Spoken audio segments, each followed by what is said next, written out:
your website and the rest of the material that you had sent me. So my lecture today is on a theme that is so close to your motto. And the reason is simple. India has a big problem at its hand. It has seen a continuous rise in inequality in the last 60 years, which got intensified, of course, as we all know, during COVID times. I will go by data. I'm an engineering scientist, so I believe in data. The data obtained from World Inequality Database shows the average share of wealth by top and bottom economic groups in India during 61 to 2020, okay? And what are the data like?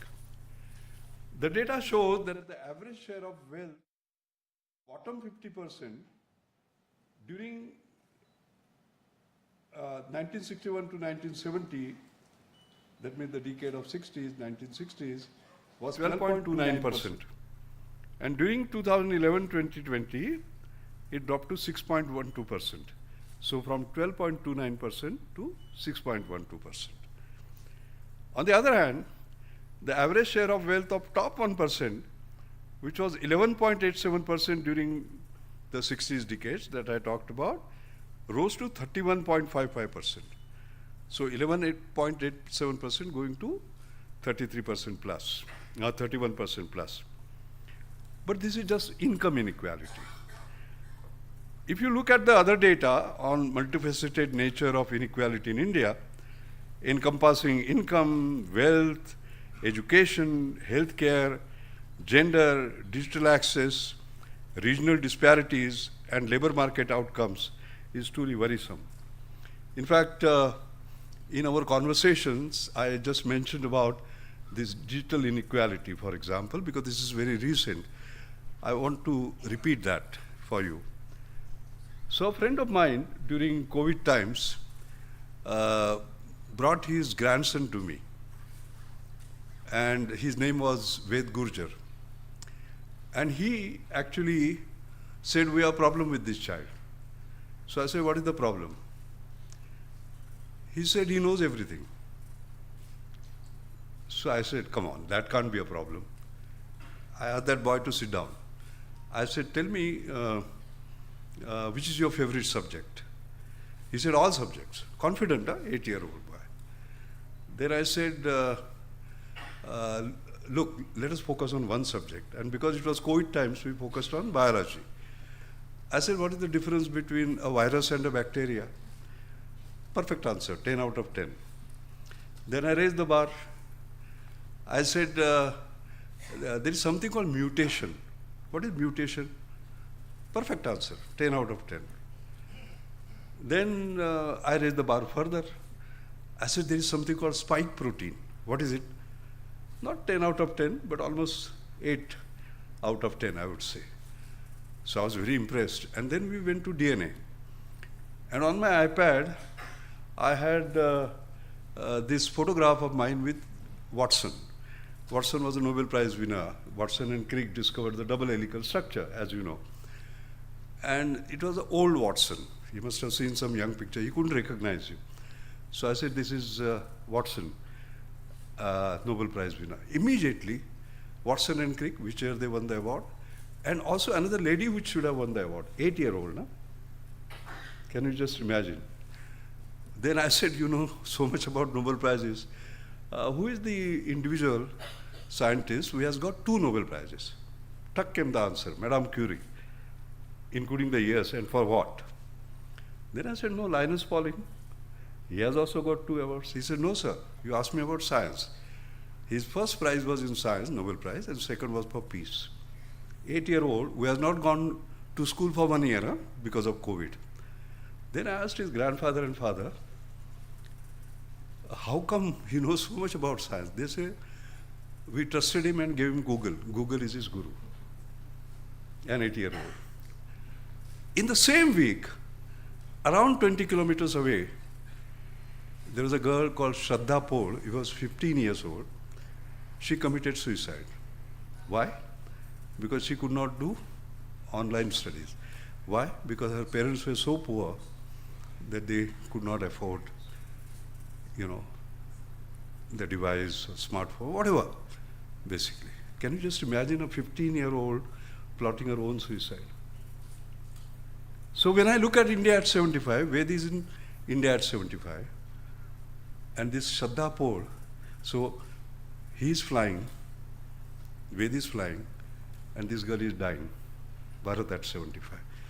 These are the inequalities. More than those numbers that I read out, I think these are hard rendering stories, and we need to be worried about it. So what do we do about it?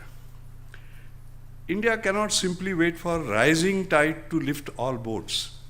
We always talk about trickle-down effects, no? As economists.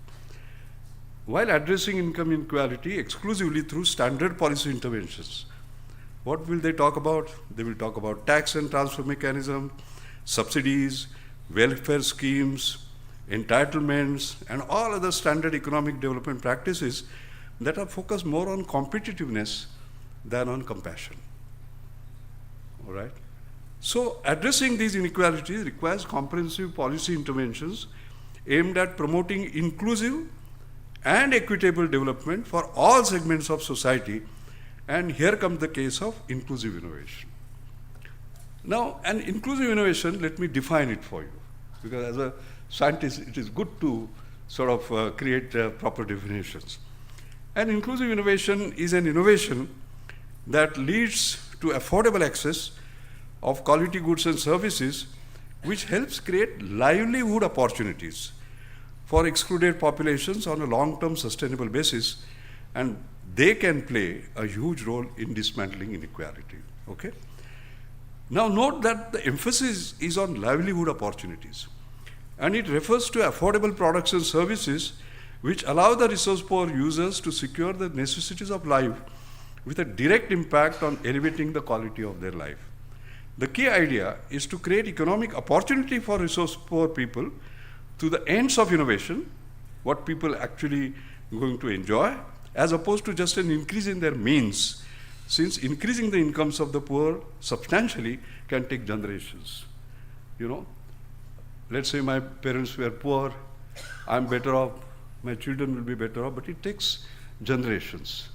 So what do we do? So we need to do some different thinking. Further, the challenge is that of not only achieving inclusive growth, but a country like India, it is achieving accelerated inclusive growth. Not just inclusive growth, but accelerated. And therefore, just incremental inclusive innovation will not do. It has to be a disruptive, game-changing inclusive innovation. So the challenge is from moving from incremental to disruptive, game-changing. Now let me explain the meaning of incremental inclusive innovation as versus disruptive inclusive innovation. So let me put it very simply. Incremental makes a 10% change. Disruptive makes a 10-fold change. Now that might seem impossible, but here are some examples.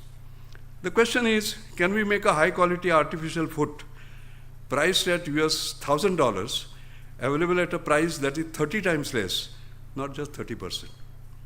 30 times less, not 30%. Yes, Jaipur Foot has done it. Can we make a high-quality cataract eye surgery available not at US $3,000, but at a price that is 100 times less, not just 100%? Yes, Arvind Eye Care has done it. And with a quality that beats the best in the world, the post-surgery quality. Can we make a high-speed, high-quality 4G mobile internet available at just 4 rupees per GB and make all voice calls free of cost? Yes, Reliance Jio did it, and so on. Today we talk about our digital public infrastructure and access and the rest of it, etc. Had it not been so cheap and high quality, 4G, now of course we are 4G LTE, now we are talking about sort of 5G. Now just let's go back. You mentioned about Jaipur Literary Festival, you were there. I was also there, and I had this panel discussion with Arun Maira and Naushad Forbes. I remember when it came to what kind of technologies we should have, I asked them a question. There were around 500 people. There is a film that I have, which I could not show. That film shows A person wearing a Jaipur foot climbs on a tree, jumps, and then runs. And in 4 minutes 30 seconds, he does a kilometer. 4 minutes 30 seconds. Okay? How many of you can do a kilometer in 4 minutes 30 seconds? Please raise your hands. Oh, come on. There must be some. One. Okay, and we have the audience of around 300, let us say. So 1 out of 300. There were 500 and 5 went up. So basically what you are talking about, by giving him a Jaipur foot, what you have done is that he can beat 99% of you. Supposing we had not given him, he would have crawled. Supposing we would have given him a wooden foot, he would have again crawled. Supposing we would have given him crutches, he would not have been able to beat you. But because you gave him Jaipur foot, all right? Now, there is a deeper meaning to it, by the way. I remember I was the chairman of the Board of Governors in Jaipur of the Indian Institute of Health Management Research. And we did a study on what difference it made to the lives who had this Jaipur foot. It is incredible. It was not just access to fast running, it was an access to dignity. They got married, they had their income, they lived like normal people, like you and me, so as to say. So here is the idea of affordable excellence. Because these are contradictory in terms. If it is affordable, it can't be excellent. If it is excellent, it can't be affordable. But here is a $28 foot, which gives you excellence, where he beats 99% of you. That is the idea. In simple terms, I thought I should explain it right in the beginning before going into some other details, that this affordable excellence and disruptive, game-changing, because it's not 10%, it is 10x. It is 100x, as I explained. Such disruptive inclusive innovations are game-changing. They represent affordable excellence, breaking the myth that affordability and excellence cannot go together. Indeed, to achieve this magic, we need a shift in our thinking.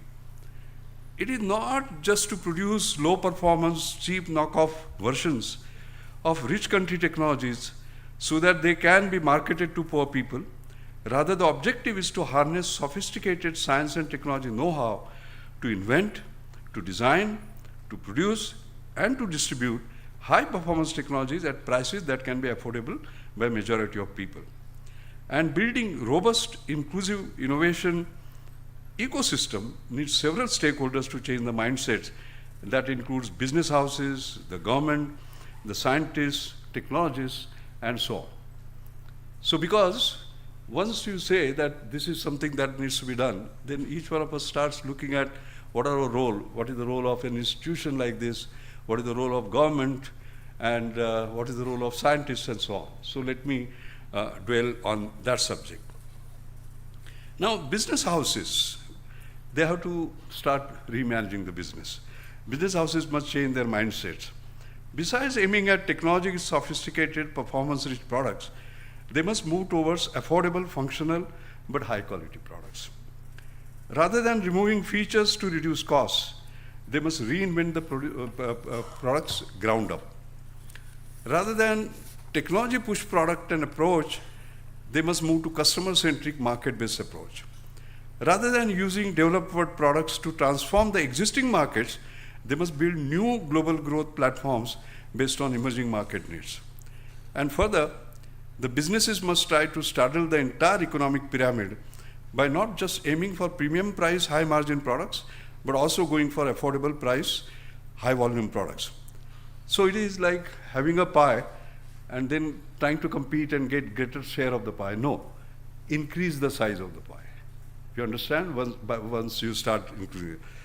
And finally, they must move from current market's old money mindset, where they keep on fighting for increasing share of constant size pie, to new markets, new money mindset, which will help them to take a share of the resultant biggest size pie.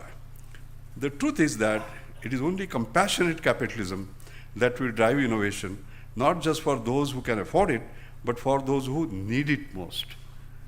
You know, there's a sort of important difference here. I must give you some background about this. What happened was that in 2008, I was honored with this Australian Academy's fellowship, and I was the first engineering scientist to have been honored. So I said, there are hundreds better than me, and since they chose me, they don't know enough about India. And there was this function in Canberra where this honor was bestowed upon me, and they asked me to speak on innovation. So I spoke on Gandhian engineering. They knew computer engineering, they knew chemical engineering. What is Gandhian engineering? So I went back to what Gandhiji had said. Gandhiji had said there is enough for everyone's need, but not for everyone's greed. That means you conserve your resources, okay, in such a way that you can get more and more from less and less. Using less and less resources, you can get more. And then he had also said that the benefits of science must reach the poorest of the poor, that we do it for more and more people, basically, all right? So that became more from less for more. And on that, you know, there was a lot of discussion, that MLM sort of philosophy, because that was a game changer. Because to get more from more is easy. You put more money, you create more sophisticated products. To get less from less, jugaad, no problem. Okay, but to get more from less is a big problem. And as a matter of fact, after 2 years after I gave that lecture, C.K. Prahlad and I wrote a paper in Harvard Business Review. It was called Innovation's Holy Grail, More from Less for More. And that was ranked among the top 10 must-read papers, actually, in a book that was brought out. And within 6 months, when World Economic Forum, they had a full session on, a half-day session on more from less for more. So the concept became very, very popular, because inequalities, as you mentioned, is a big, big, big challenge, not for just India, for the whole world. And whatever I just now read out to you was our contribution in that particular paper. I think those of you who want to read the paper, go to my website, www.mashirka.com. The paper is there, and you can actually sort of read the full paper, because there are a broad number of other aspects, policy level, etc., that we have. Then comes the leadership, compassionate leadership. In fact, I was talking to Nobel laureate Kailash Satyarthi on the other day during a function of Jamnalal Bajaj Awards, and he talked very passionately about compassion. And he's actually creating a movement about globalizing compassion, including compassion index and so on and so forth. Because you do get into this business by looking at resource poor people and their needs, and if you don't have compassion, you won't do that, isn't it? Mere sympathy will not do, because sympathy is not action. Compassion is action, where you do something, basically. So what are those compassionate leaders? How do we create them? So for creating inclusive innovation-led business models, we require leadership of spatial quality. First, CEOs must develop a deep commitment to inclusive growth, which will force them to think of unserved customers, be they rural or urban poor. Second, companies often start by asking, given our cost structure, which segments can we serve? To the contrary, they should ask, given that we need to cater to the unserved, what should be our cost structure? It is the other way around. Third, these CEOs must have clear vision with a human dimension, for example, using affordable high-quality connectivity to improve people's work and lives, enabling patients to buy affordable high medicines, etc. Fourth, such CEOs must continuously ask, what if we change the way we operate to reduce costs and focus on return on capital employed, not just on operating margins? If we reduce prices enough and make our products available for the poor, won't there be explosive growth as they quickly find uses for and buy our offerings? And fifth, such CEOs must force project teams to work within self-imposed boundaries that stem from deep understanding of consumers that will result in a novel, outside-in view of innovation, outside-in view. The language inside their organization should be about consumers as people, suppliers as partners, and employees as innovators. So there is what we are asking for is a dramatic shift in the way our mindset works. That is the kind of leadership demand. Role of government, it's very important. See, innovations are products of creative interaction of supply and demand. Besides supply-side initiatives, we need aggressive demand-side initiatives and public procurement as an obvious choice. With large public procurement, large procurement budgets, the government cannot only be the biggest, but also the most influential and demanding customer of these innovations. To my mind, the government approach could be based on 3 pillars. First, government could act as the first buyer and an early user for small innovative firms and manage the consequent risk, thus providing the initial revenue and customer feedback they need to survive and refine their products and services so that they can later compete effectively in the global market. Interestingly, and there are data, based on a survey of 1,100 innovative firms in Germany, it was found that public procurement is especially effective for small firms in regions under economic stress. This is a helpful lesson for it. So there are data to show how such public procurement actually can help. Second, government can set up regulations that can successfully drive innovation either indirectly through altering market structure and affecting the funds available for investment, or directly through boosting or limiting demand for particular products and services. Third, government can set standards that can create market power by creating demand for innovation. Agreed standards will ensure that the risk taken by both early adopters and innovators is lower, thus increasing investment in innovation. The standards should be set at demanding level of functionality without specifying which solution must be followed. By not prescribing a specific route, innovation is bound to flourish. All right, so when I said not 10%, 10x, government can pick up an area, let's say in health, let's say in any other area where we need this, and demand, grand challenge. Like what we did in New Millennium Indian Technology Leadership Initiative, we set up grand challenges. I remember tuberculosis, used to get cleared in 6 to 8 months. We put a challenge, can you do it in 2 months? And emerged a molecule. We were supposed to be a copying country, copying molecules. We created a new molecule. Unfortunately, in phase 2, there were some challenges and it failed. But doesn't matter. India came out with something that was new, entirely sort of new. So this is the role of the government. Now let's go back to that Shraddha poll. Why did she commit suicide?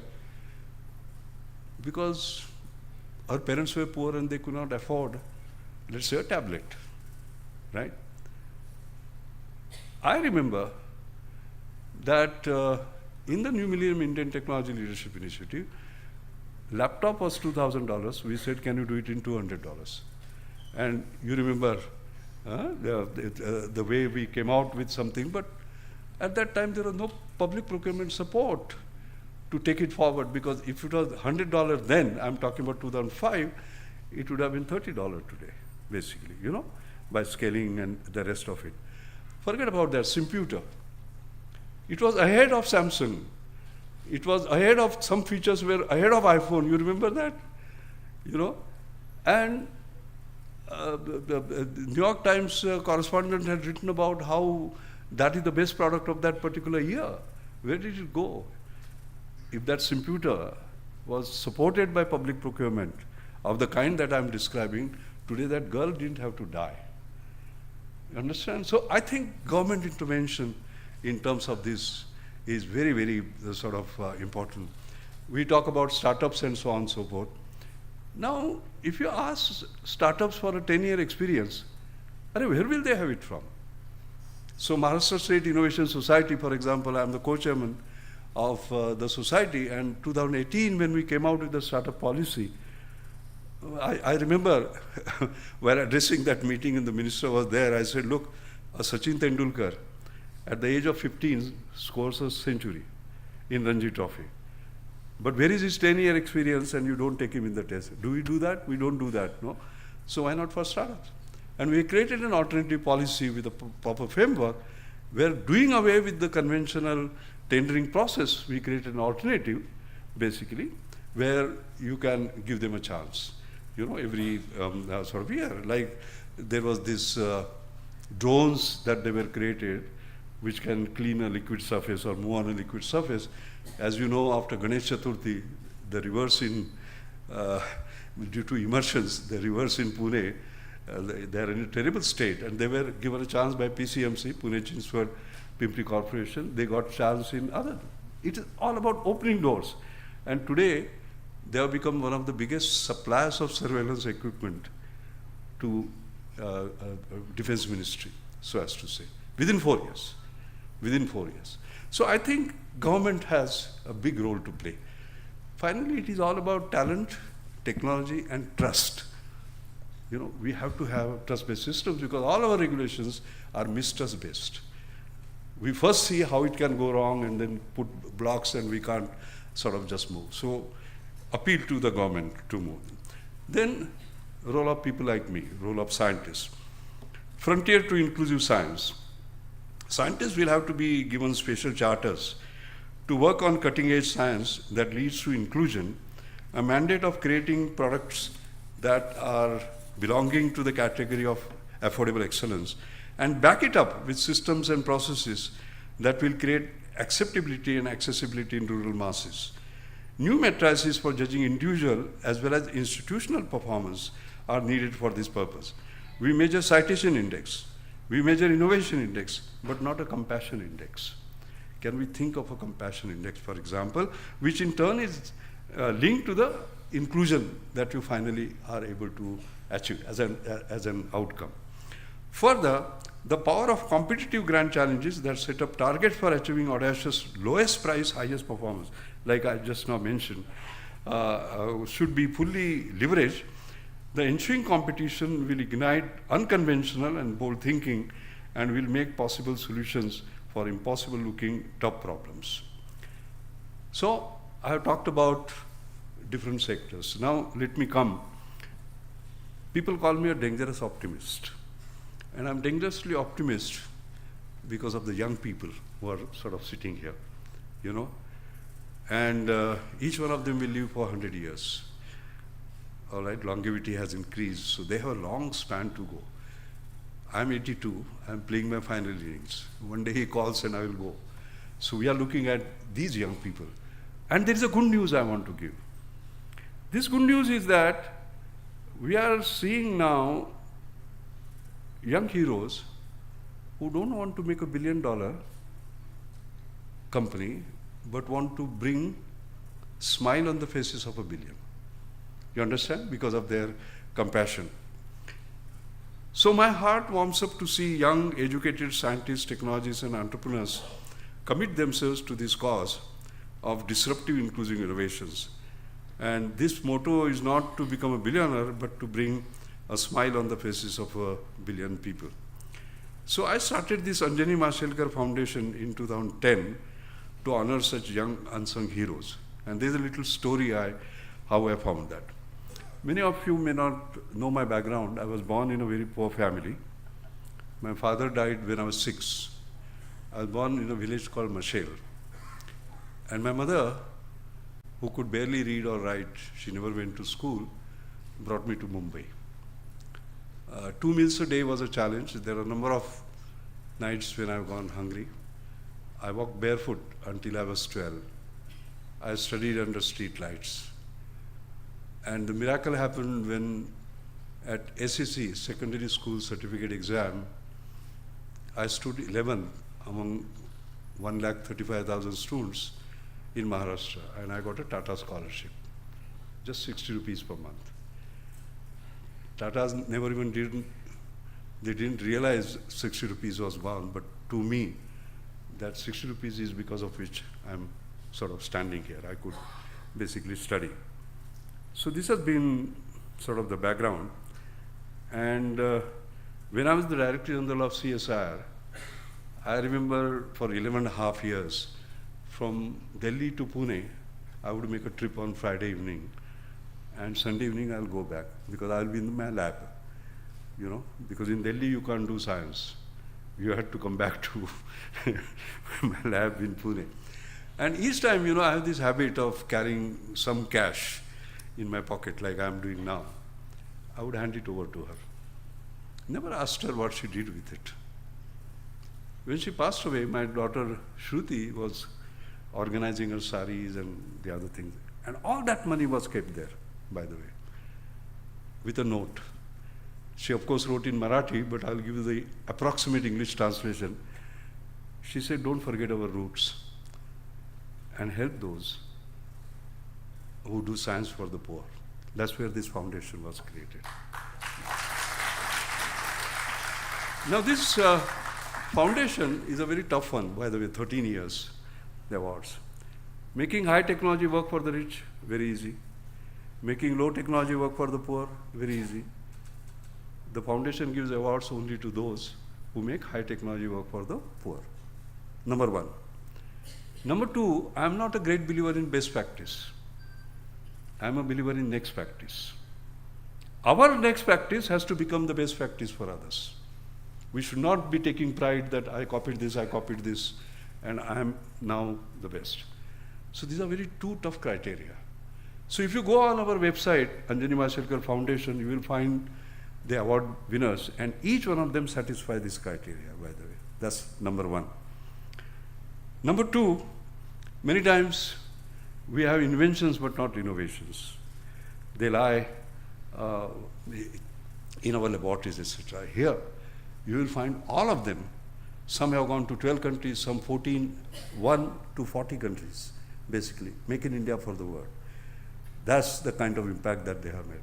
And the reason is, the moment you say affordable excellence, if it is excellent, the whole world would want it. Word is your marketplace. But if it is affordable, India can benefit from it, you know.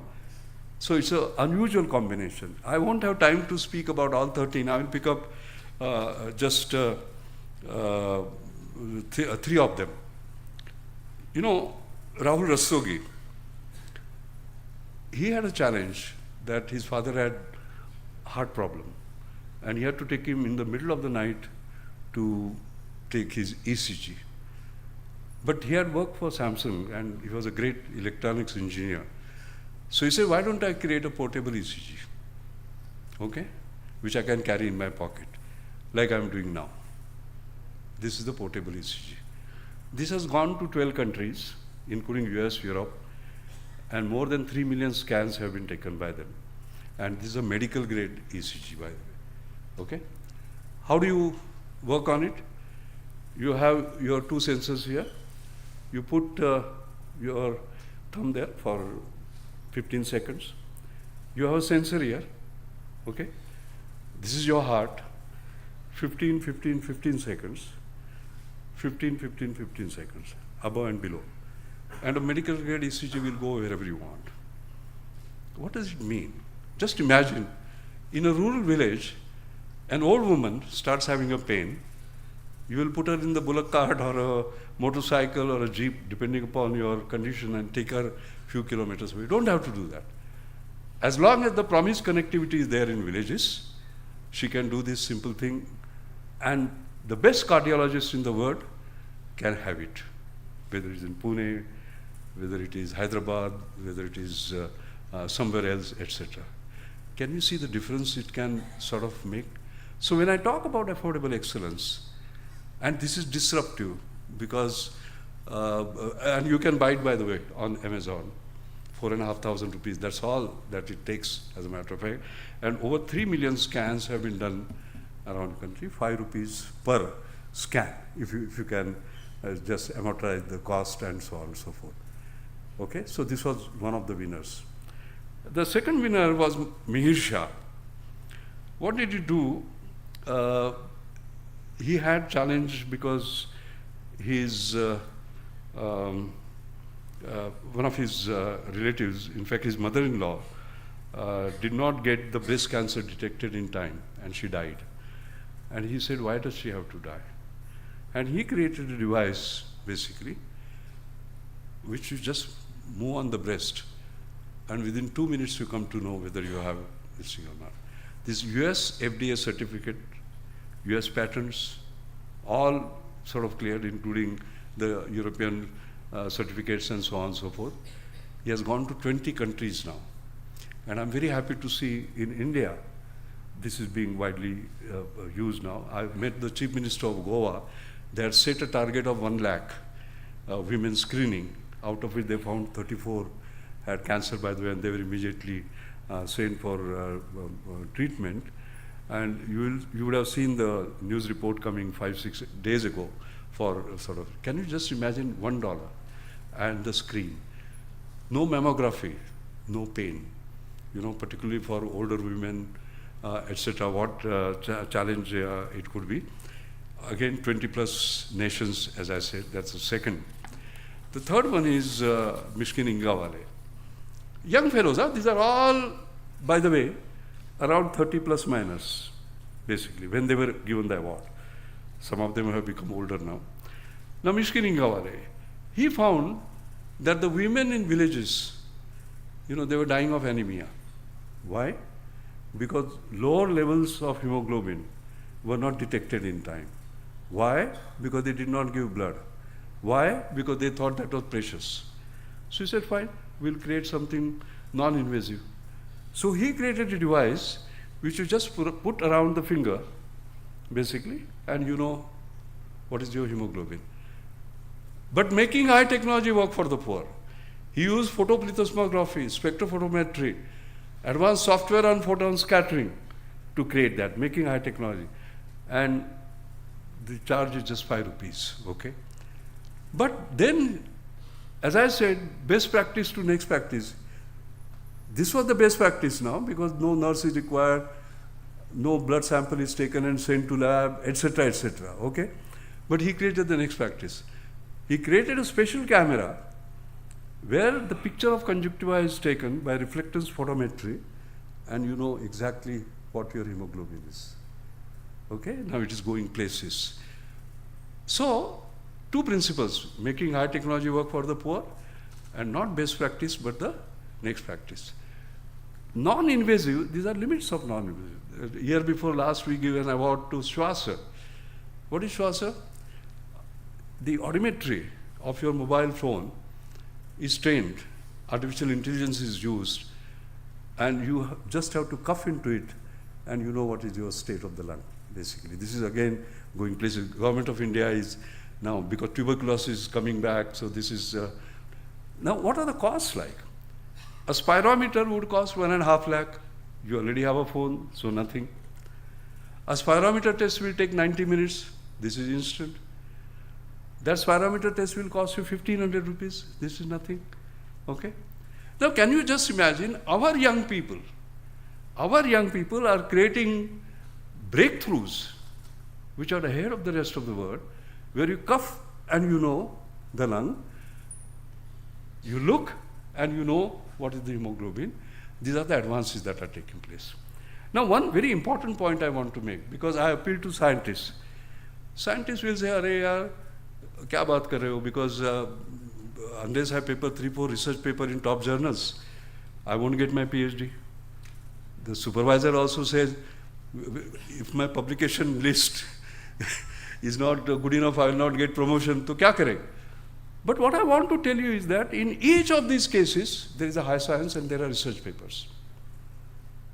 The last one, which came about 2 weeks ago, is Leo Mauli. There's a paper in Proceedings of National Academy of Science. What did he do? He found that when he was driving, one of his friends got injured, and he was driving that friend to the hospital, and he bled to death.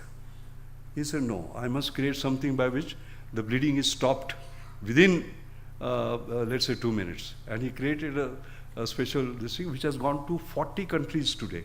40 militaries, including Indian military, by the way, they use it. But the science of it was not completely understood. For those who are not scientists, Proceedings of National Academy of Science is among the top 3, by the way. And there is a paper there. What am I trying to say? You create such innovations, and the deep science in it can get published in top journals. All right? I talked about Schwasser. There's a Harvard Business Review case study. There's a paper in Nature, by the way. There are 2 papers in Nature that have appeared. Okay? There is something called SaveMom that has been created, because our pregnant women, in villages, they have to change buses to go to finally the doctor for monthly checkup. He said, why? And he has created IoT, sensor-based system, by which 7 parameters are monitored, data in the cloud, and so on. 1,000 rupees for 1,000 days, not only for mother, but for the child. Can you just imagine that monitoring and what difference it is making? Now he has got register of 3.4 million women already, and states like Andhra Pradesh, I understand they are seriously considering it to make it sort of mandatory. But this is now Harvard Business Review case study.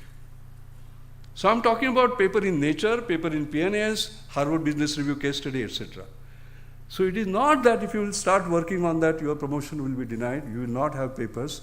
There's a cutting edge science behind all this, okay? So my appeal is to the scientists, my appeal is to the government, my appeal is to the business leaders. What is required is compassion. I would like to conclude. So first, we need accelerated inclusive growth. Disruptive inclusive innovation can be a great catalyst in achieving this goal. However, for creating a robust inclusive innovation system, each stakeholder has to play the role of a facilitator with the avowed objective of dismantling inequality.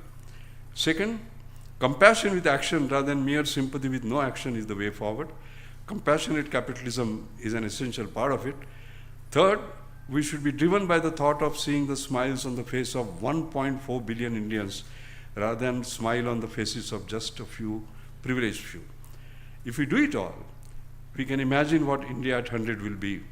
It will be occupying a position right at the top of the Committee of Nations, a leading nation that will be a role model as an exemplar with an incomparable combination of innovation, compassion, and passion. Thank you very much.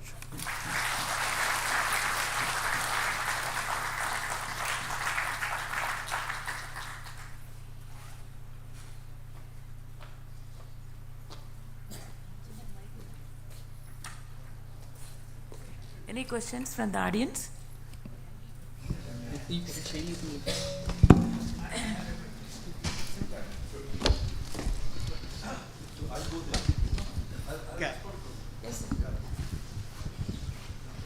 Sir, hearty congratulations for an outstanding lecture.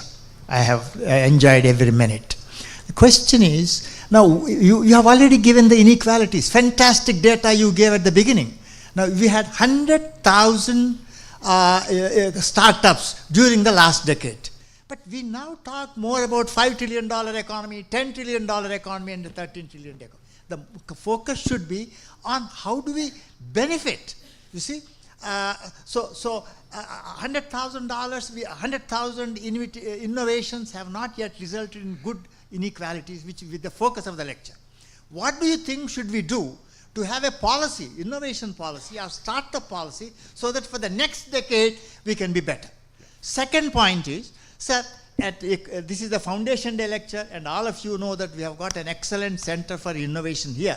What suggestions you have, not only to this university, but other universities in the country who are trying to get innovation index, to have more innovations which are innovative, you see, so that which are inclusive, which will benefit the society. Thank you, sir. Thank you very much.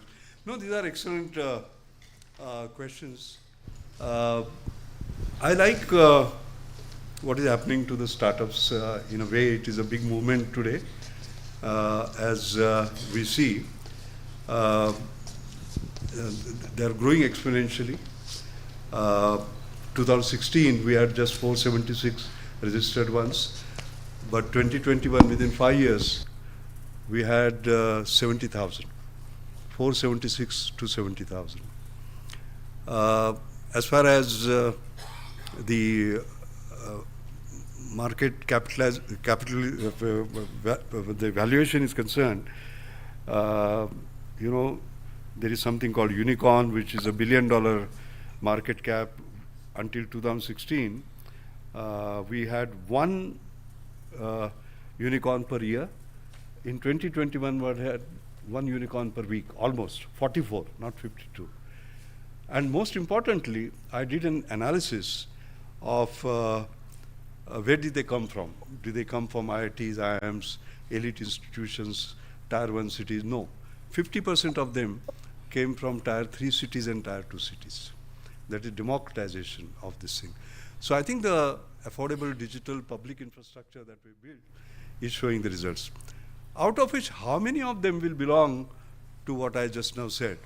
I think that's a question mark, all right? And therefore, I think in our education system, and even Stanford has sort of, so that their students have that feeling of empathy, feeling of compassion, and they deliver something. There have been sort of programs on that. MIT has such programs. Why shouldn't we be having programs of this kind, you know, the affordable excellence kind, by giving them sort of grand challenges? I see no reason at all, as a matter of fact. Because all these innovations that I talked about are our Indian young students. But each one of them was touched by something or the other. Something happening to their father, something happening to their mother, some friend dying, and so on and so forth. You know, and they say, I can't take it. Okay? So I think this particular sort of movement, in fact, when I was in the government, I had proposed to then minister an iCube sort of movement and a mission. The iCube was Indian Inclusive Innovation Movement, III, basically, where actually I had given a complete sort of structure on what can be done. And I had also written in that paper what can be done at each level, the government level, the business level. I will be very happy to share that particular paper with you.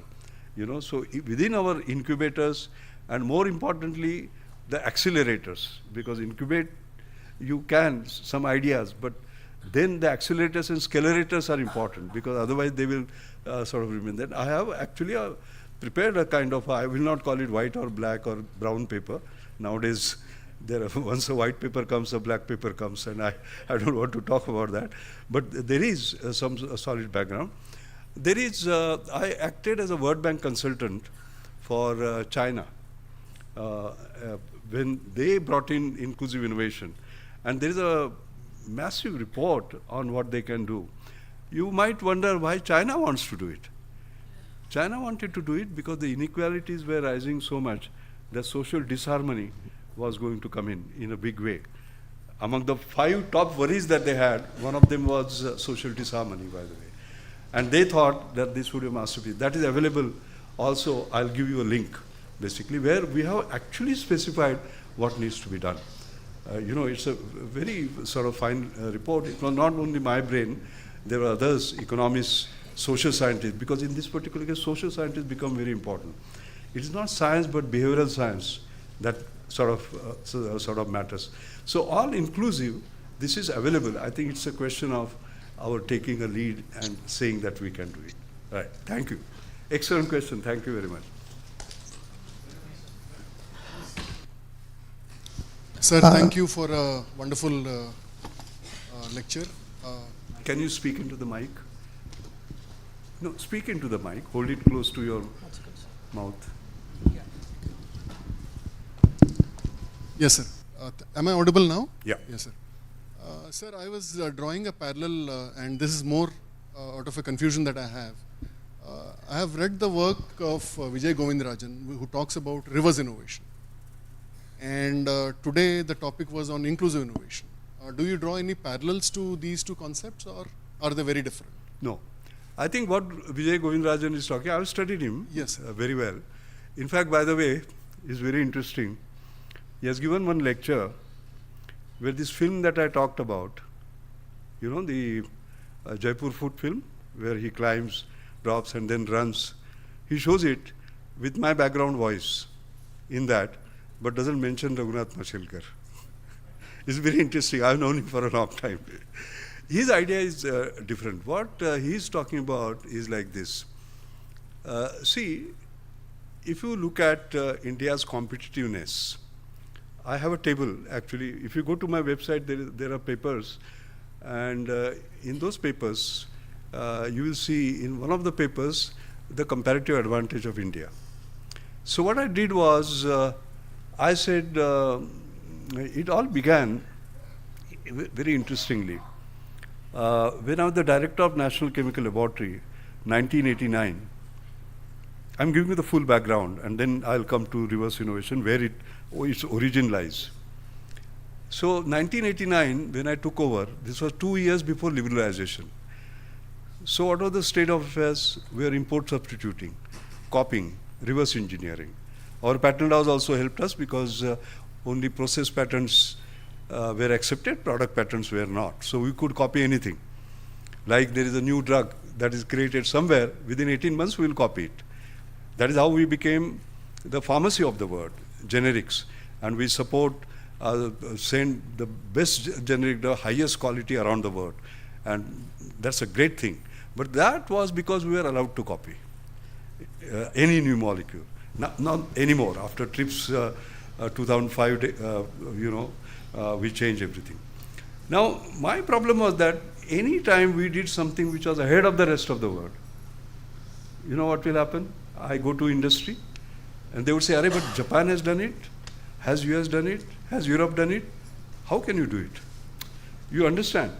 So on 1st June 1989, when I took over, I had 1100 of NCLites, my family of NCL, in an auditorium of 560. You can just imagine how it must have been. And I said, we'll convert National Chemical Laboratory into International Chemical Laboratory. What are the basis? I said, Indian industry is not taking it. My market is, what am I selling? Knowledge. What is my market? The whole world. And I remember I talked about General Electric, because I'm a polymer guy. All my research has been in polymers. And they had got some breakthrough. I said, we should be able to license our patents even to General Electric. I remember a young scientist came to me and said, "Sir, do you realize that General Electric's R&D budget is 2.5 times India's R&D budget?" You know what was my answer to him? It is not the power of the budget, but the power of ideas that matter. And since you talked about GE, we'll take on GE. And as it happened, I had gone into mathematical modeling and simulation. My Bhatnagar Prize was in mathematical modeling and simulation. And I had done the entire chain of polyester manufacture, history interchange, pre-polymerization, polycondensation. And there I got this idea of solid-state polycondensation on polycarbonate, which is 40% of world market share GE had. In other words, I'm talking about a product in which they are leaders, but they had never thought of solid-state polycondensation. And by that time, we had changed the paradigm in NCL. For 39 years, we did not have a single US patent. I said, no. It is not publish or perish. It is patent, publish and prosper. A lot of people know me as not Mashelkar, but Patentkar, as you know. So we started that. The long and short of it was that in 92, we licensed for $1 million 3 US patents to General Electric. And when this happened, Jack Welch said, if they are so good, why are we not there? And in Bangalore, the Jack Welch R&D Center was set up. I was invited for the opening. In fact, there's a small conference room named after me because of all this sort of happening. At that time, when Jack Welch was interviewed, people said, why are you here? He said, I get the highest intellectual capital per dollar in India. So I said, that's a qualitative statement. Let me quantify it.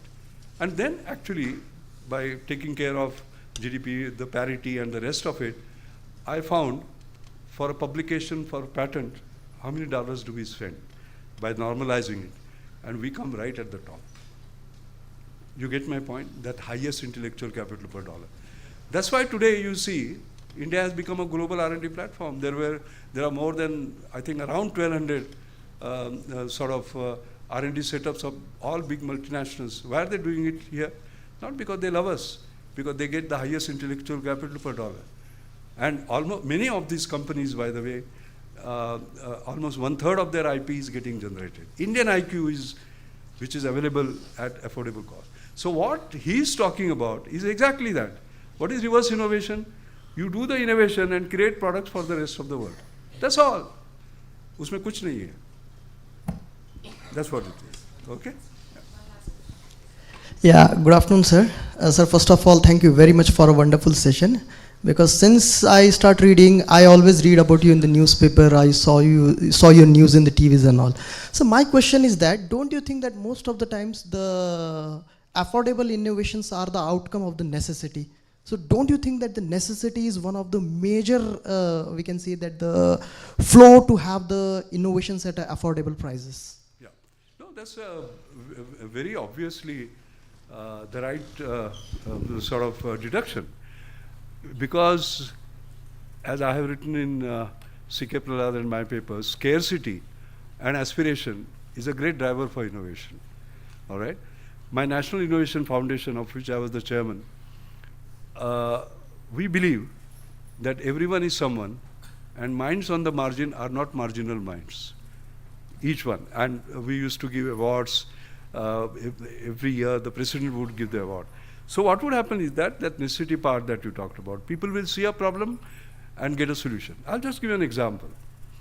There is one award that we gave to a young girl. Her name was Remya, Kerala. Her father was down with cancer. Her mother was perennially ill. She had to change 3 buses and go to school and come back and wash clothes as well as study. So she created a washing machine, pedal driven, where she would be reading when the washing machine was working. So we picked her up and then made that design more sophisticated. It became a rural washing machine. There was a need and there was a solution. So that happens all the way. I think the difference between what I am talking about and what we are saying, that there be a need and somehow or other we'll do some jugaad to create it. I'm against jugaad. You understand? Jugaad is getting less and less with no consideration for aesthetics, no consideration for sustainability, no consideration for safety. As you know, jugaad trucks have sort of collapsed and so on and so forth. I'm talking about excellence. I'm talking about cutting edge science. I'm talking about technology to be used for making it affordable, not jugaad. There's a complete difference between the current practice that we have had as against what sort of we should be doing. And as I said, you can have the best of both worlds. You can have great papers, we can have great patents. At the same time, you can bring smile on the face of 1.4 billion Indians. Thank you. Thank you so much, sir. Now we request our Honorable Chancellor, Dr. C. Rangarajan, to give the concluding remarks. Over to you, sir. Thank you. Professor Mashelkar, Dr. Ganesh, Dr. Mahendra Reddy, and distinguished invitees. I'm happy to be with you only virtually today to participate in the Foundation Day celebrations. Today is a day of remembrance. We need to recall the efforts made by the founders like Mr. Sastry and others to establish this institution and to nurture it to the level to which it has come now. In the world of today, competition in any field is competition in knowledge. And that is why we need institutions of excellence. This has been the motto of Icfai, Foundation for Higher Education, and we need to keep it in our mind as we celebrate the Foundation Day. We are very delighted to listen to an insightful lecture by Dr. Mashelkar this morning. He's an outstanding scientist. He's an outstanding technologist. The 3 letters FRS tell us a lot more. There has always been one concern or one obsession with Mashelkar, and that is the application of scientific knowledge and technology. As Director General of CSIR, he elevated the institution and the office of Director Generalship. I believe that his contribution at India's industrial development, at India's scientific and technological development are immense, and we should be grateful to him. And I would, on this occasion, pay my tribute to him for all the work that he has done. His lecture today was on disruptive, inclusive innovation. The words disruptive and the word inclusive are as relevant as the last word, innovation. It is true that modern economic growth has been inspired by a rapid and persistent upgradation of technology. Economists have estimated that 1/2 of the growth experienced by the developed countries in the last 1.5 centuries or more has been due to technology. Thus, technology has been the driver of long-term economic growth. Innovations can be slow and steady and persistent upgradation. They can also be breakthrough inventions. When breakthrough inventions happen, the society, in fact, undergoes a big change. We, in our own lifetime, have seen some of the breakthrough inventions. Schumpeter made a distinction between invention and innovation. Invention is the outcome of the work done by the scientists.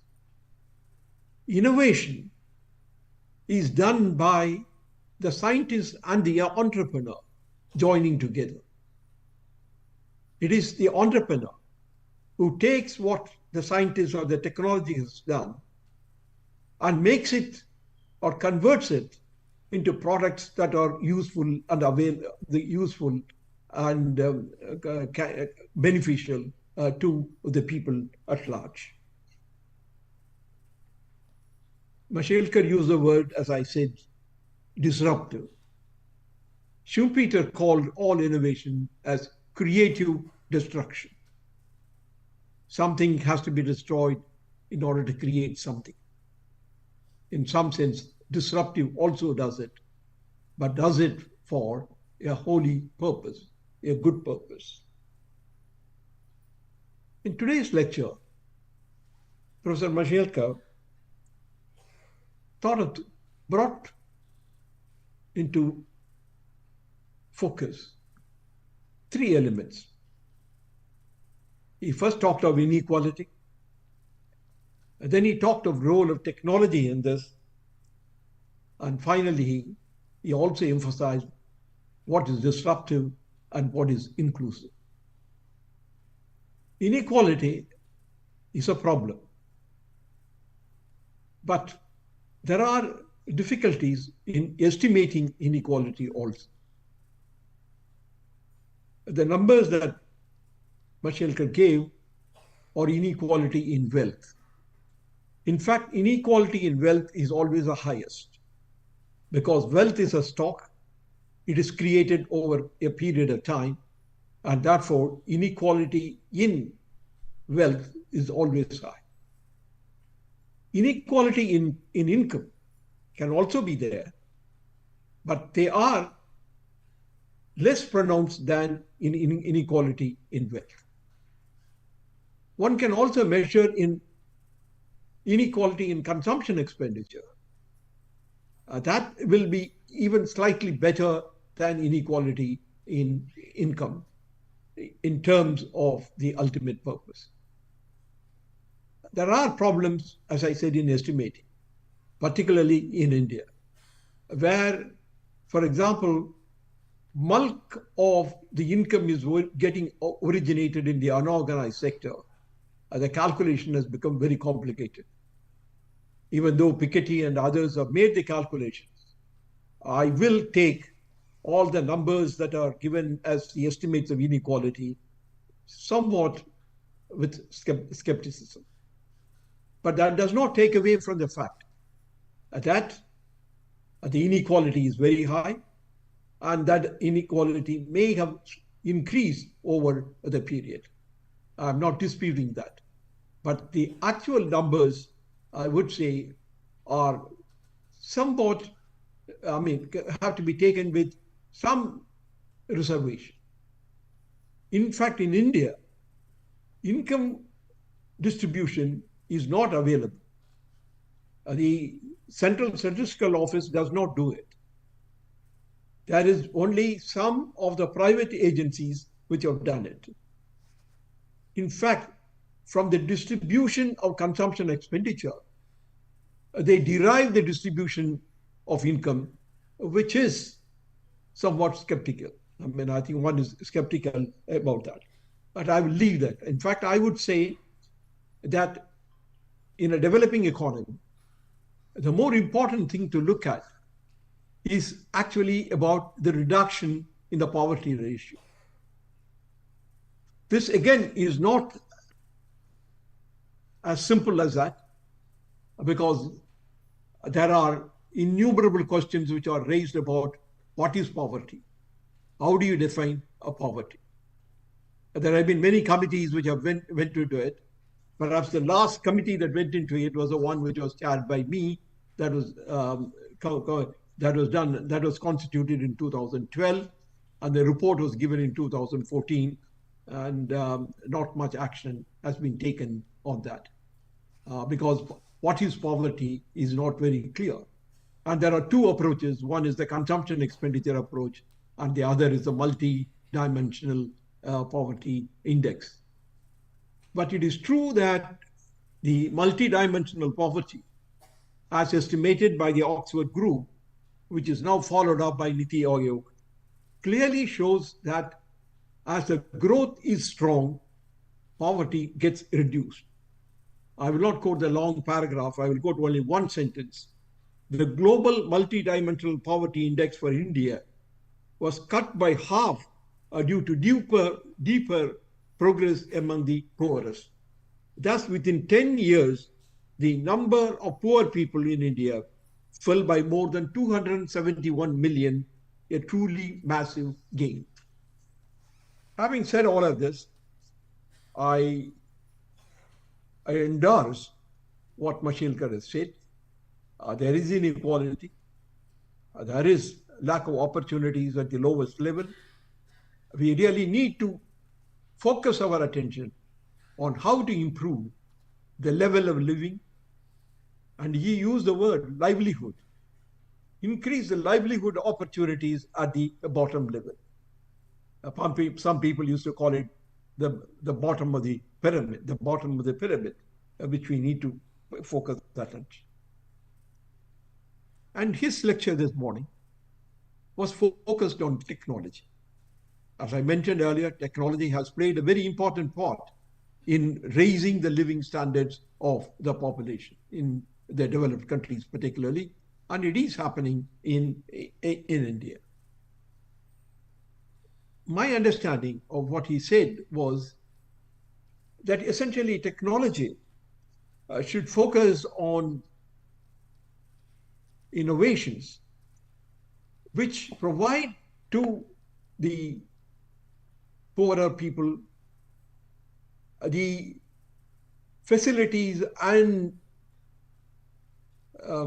innovations that are accessible to them, or that are that they can afford to buy them. He gave several examples, particularly from the field of medicine, and that is quite clearly important. But at the same time, I suppose the innovations must also be focused on how to increase the earning capacity and the earnings of the people at the bottom of the pyramid. The innovations, the disturbing or the disruptive innovations may happen in a wide area. I must also say here the role that Michel Kerr has played in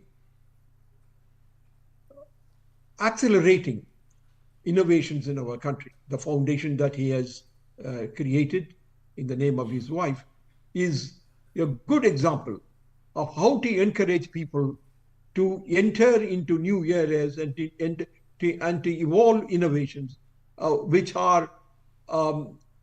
go to satisfy people at the various strata of the society.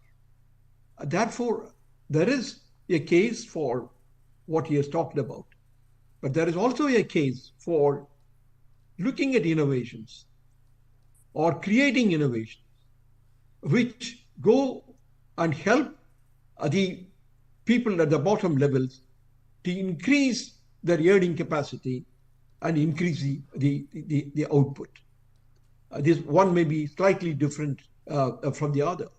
For example, in the Northeast, the attempt to focus on bamboo cultivation, which was already there, but to focus on bamboo cultivation and convert the bamboo into different kinds of products which are sold outside. I think the northeastern economy, some of the states in the Northeast have greatly been helped as a consequence of the use of bamboo in terms of products which are acceptable by others. Therefore, the point that he made is extremely relevant. Namely, we use the technology in two ways. In a way in which that the innovations provide to the lower income people products which are useful to them, not only useful, extremely useful to them, at a cost at which it will not be available otherwise. I would add only that we also need innovations which will go to help people at the bottom of the society, at the bottom of the pyramid, to produce products which are of the nature that it is used by others, that it is useful to others at a cost that they can afford. Because I remember that there have been many attempts. For example, immediately after independence, there were the problems about developing handloom, developing khadi, and so on. Because in terms of competition, the mill products were, in a sense, less costly. And therefore, it is through a sort of protection that these handloom industries and the khadi industries could be saved. But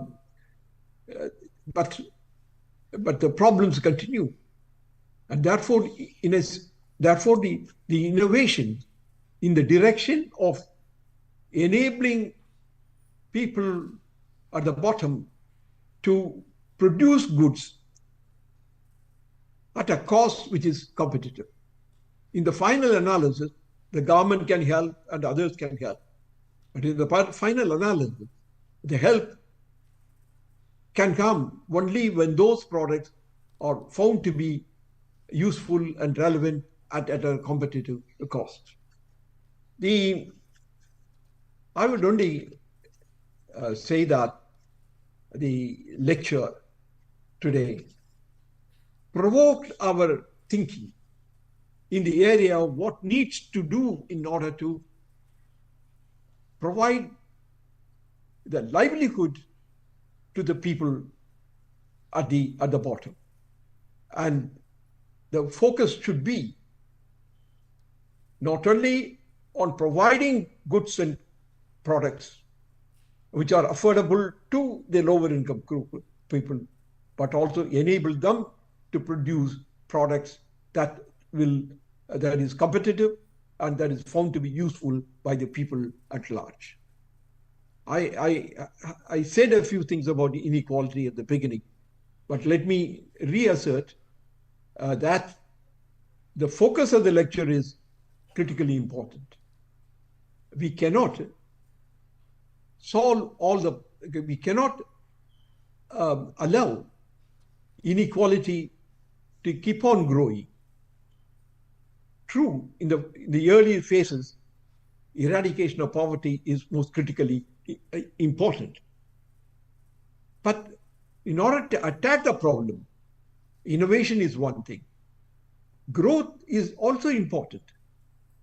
The number that I quoted earlier from the Oxford study was a period during which India's economic growth was very good, in excess of in the range of 7 to 8%. That enables two things. One, some trickle-down effect, and the other, enable the government to raise more resources and provide social safety nets like rural employment guarantee scheme or extended food security. So that makes it possible.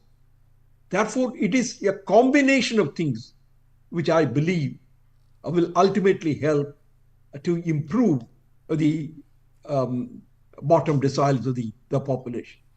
Innovation plays a role, and at the same time, it is important for providing social safety nets and other things.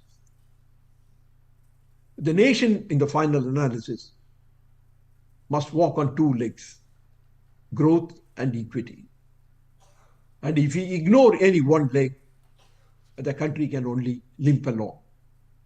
Therefore, growth and equity should not be posed as opposing considerations. They must be viewed together to produce an acceptable pattern of development. Once again, let me thank Dr. Mashelkar for a very insightful and a very convincing lecture this morning on the need to promote innovations which are disruptive but at the same time inclusive. Thank you very much.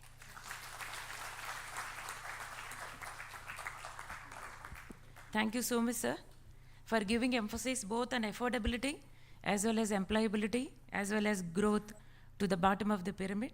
Really, thank you so much, sir. Now I request Madam Srimati Shobharani Yashashvi, Chairperson Icfai Group, to come on to the dais and give mementos to the chief guest.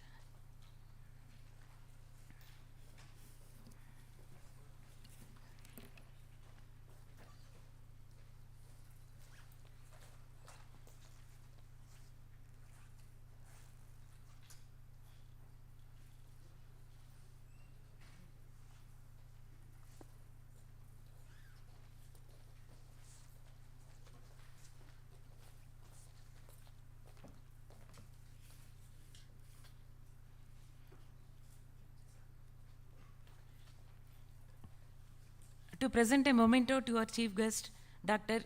Raghunath Anant Mashelkar. Sorry, sir. Please.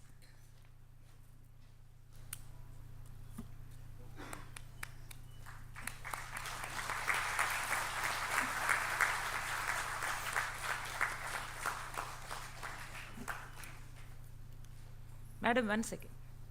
I request Madam Shobharani Yashashvi to present a memento to our Chancellor, Dr. Rangarajan sir.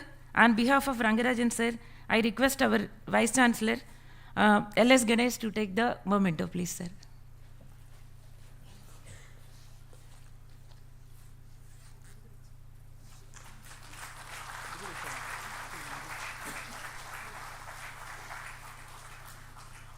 Thank you, sir, for accepting our memento. We will hand over to your office, sir. Thank you, ma'am. Yes, sir. So we are coming to the fag end of the lecture. So as a process of giving vote of thanks, good afternoon, everyone. On behalf of Icfai Foundation for Higher Education, I would like to extend my heartfelt thanks to the Chancellor, Dr. C. Rangarajan, for presiding the event as well as for giving the concluding remarks. Thank you, sir. We are highly indebted to Dr. Raghunath Anand Mashelkar, FRS, Former Director General, Council of Scientific and Industrial Research, CSIR, for taking your valuable time from your busy schedule and sharing your valuable thoughts on dismantling inequality by the magic of disruptive inclusive innovation. Thank you so much, sir, for your thoughtful lecture. Thank you so much. We thank Madam Srimati N. Shobharani Yashashvi, Chairperson, Icfai Group, for your gracious presence, ma'am. Thank you so much.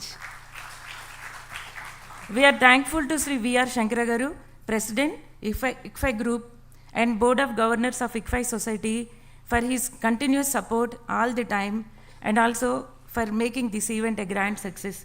Thank you, sir. I extend my wholehearted thanks to our Vice Chancellor, Professor L.S. Ganesh, for all his valuable suggestions in making this event a grand success. Thank you, sir. I extend my wholehearted thanks to Professor J. Mahendra Reddy Garu, former Vice Chancellor, IFHE, and Distinguished Advisor, Icfai Society, for being a guiding spirit throughout. Thank you so much, sir. I would like to thank Professor U.B. Desai, Chancellor, Icfai University, Dehradun, and our board of members, Professor R.P. Kaushik, sir, and also Dr. T. Tirupati Rao Garu, sir, for your gracious presence today. Thank you so much. I want to thank Professor R.R. Raghunath Reddy Garu, R.R. Reddy Garu, Registrar Icfai Business Schools, and his entire team for making their presence and making this event a grand success. Thank you so much, sir. I take this opportunity to thank all the directors by name, deans, heads of departments, esteemed colleagues, and staff, support staff, for making this event a grand success. Thank you all. My sincere thanks to Sudhakar Rao Garu, Branding Director, and his entire branding team, press and media, for covering this event and for their continuous support. Thank you so much. I wish to convey a special note of thanks to the entire IFHE administration team for their untiring support in making this event a grand success. Thanks to one and all. Thank you so much.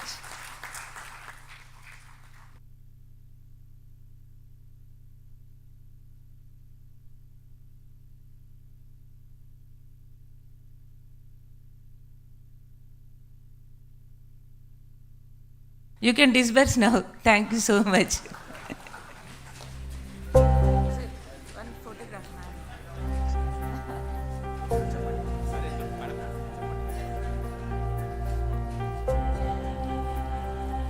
How to call him? I mean, I think. Hello, Dr. Mashelka? Can you? Okay. Thank you very much. Thank you. Thank you. It's stimulating talk.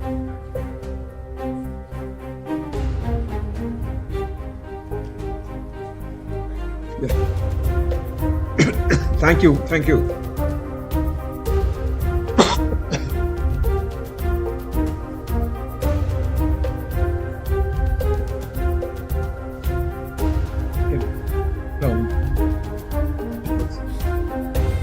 Where is it?